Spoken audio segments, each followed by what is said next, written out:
घर जमाई। विकी को हमेशा किस्मत ने उसकी मेहनत से ज्यादा दिया। पैदा हुआ एक बड़े घर में, मुंह में चांदी की चम्मच लेकर, और शादी भी की एक उससे भी बड़े घर में, सोने की चम्मच मुंह में लेकर। उसे मेहनत करने का शौक नहीं था, एक शौक था, वो भी घटिया शायरी करने का। उसकी हर बात शायराना ही होती थी। जैसे कि एक दिन, दूर से देखा तो चांद पे दाग था, दूर से देखा तो चांद पे दाग था, पास से देखा साबुन का छाग था। ठोको ताली। अरे ऐसी शायरी करोगे तो ताली तो पता नहीं कोई तुमको ही ठोक देगा। शायरी वो बिल्ली है जो किसी का भी रास्ता रोक दे, और क्या मैं किल हूँ जो कोई मुझे ठोक दे। मुझे तो आपसे बात ही नहीं करनी। मैं निकला था गाड़ी लेके, लेकिन दौड़ के जा रहा हूँ। मेरी शायरी कोई नहीं सुनता, मैं घर छोड़ के जा रहा हूँ। धीरे बोलिए जी, मम्मी पापा को पता चल जाएगा तो तुमको सच में तुम्हारे मायके भेज देंगे। सस्ते साबुन से मेरी कॉलर चमकी नहीं, सच में चला जाऊंगा, मेरी बात कोई धमकी नहीं। अगर शायरी ही सुनानी है तो सुनाओ, लेकिन कोई काम धंधा भी तो करो। मेरे पिताजी के पास बहुत पैसा है तो घर जमाई बन के खा रहे हो, और कल जा रहे हो ना अपने मायके तो आज ही चले जाओ मेरी बला से। हमें तो अपनों ने लूटा, गैरों में कहाँ दम था हमें। अरे चुप हो जाओ, तुमको मिर्जा गालिब की कसम। अरे जाना है तो जाओ, लेकिन पहले मेरे मम्मी पापा से मिलकर जाओ, वरना वो क्या सोचेंगे।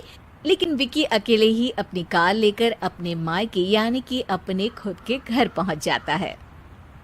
अरे बेटा, तू अचानक, बहू कैसी है? अरे माँ, बहू तो बिल्कुल बदल गई है, मुर्गी हाथ से निकल गई है। अरे क्या हुआ बेटा? उसकी आती नहीं है, मेरी जाती नहीं है, मैं करता हूँ शायरी, उसे भाती नहीं है।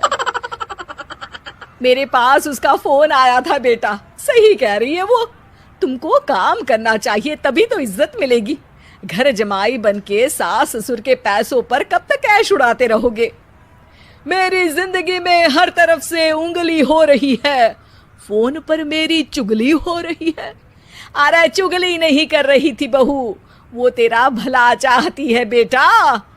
सूखे हुए कपड़े को भी गीला कह रहे हैं लोग, चुगली करने को मेरा भला कह रहे हैं लोग।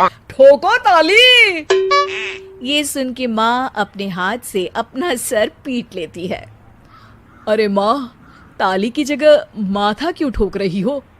बेटा तू ना आराम कर, तेरे पिताजी भी आने वाले हैं, खाना लगा देती हूँ। विकी अपने घर भी दिन भर टीवी देखता है, तरह तरह का खाना खाता है, दोपहर तक सोता है, चाय पीता है, वीडियो गेम खेलता है, बस काम करने नहीं जाता। घर में नौकर चाकर है तो बिस्तर से हिलने तक की जरूरत नहीं पड़ती। कई बार तो विकी अपने नौकरों को बिठाकर शायरी सुनाता रहता। कब जाओगे बेटा? अरे कैसी बात कर रहे हैं डैडी, क्या आप मेरे फादर नहीं? आप मुझे भगाना चाहते हैं क्या? ये मेरा घर नहीं।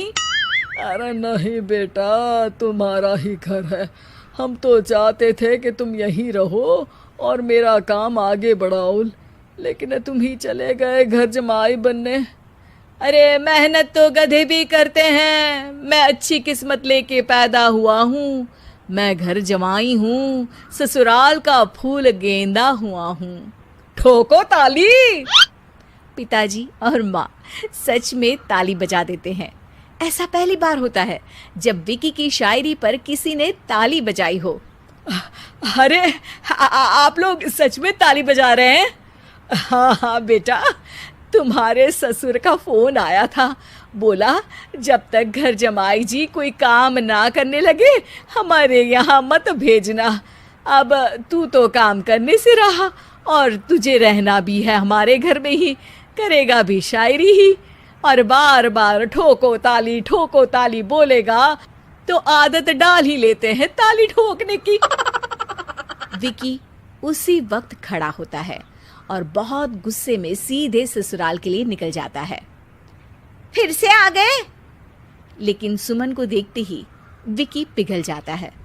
अब सुमन, आई एम सॉरी, आज से ना मैं सिर्फ शायरी ही नहीं बल्कि काम भी करूँगा। तुम अपने ऑफिस में बात कर लेना, कोई भी मेहनत का काम कर लूँगा।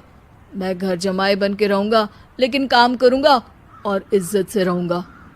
मतलब सिर्फ तुम नहीं आए हो, तुम्हारे साथ तुम्हें अकल भी आ गई है। मैं अपने कारखाने का मैनेजर बनाता हूँ तुमको, कल से मेरे साथ चलना वहाँ। थैंक यू ससुर जी। थैंक यू से काम नहीं चलेगा, एक शायरी सुनानी पड़ेगी। है जरूर जरूर। ससुर के पास पैसा होते भी मेहनत जिसको भाई है, वही सच्चा दामाद है, वही अच्छा घर जमाई है। ठोको ताली। सब विकी की शायरी पर ताली ठोक देते हैं। शिक्षा, जब किस्मत आपको बहुत सारा दे दे तो उसकी कद्र करनी चाहिए और मेहनत करना कभी नहीं भूलना चाहिए।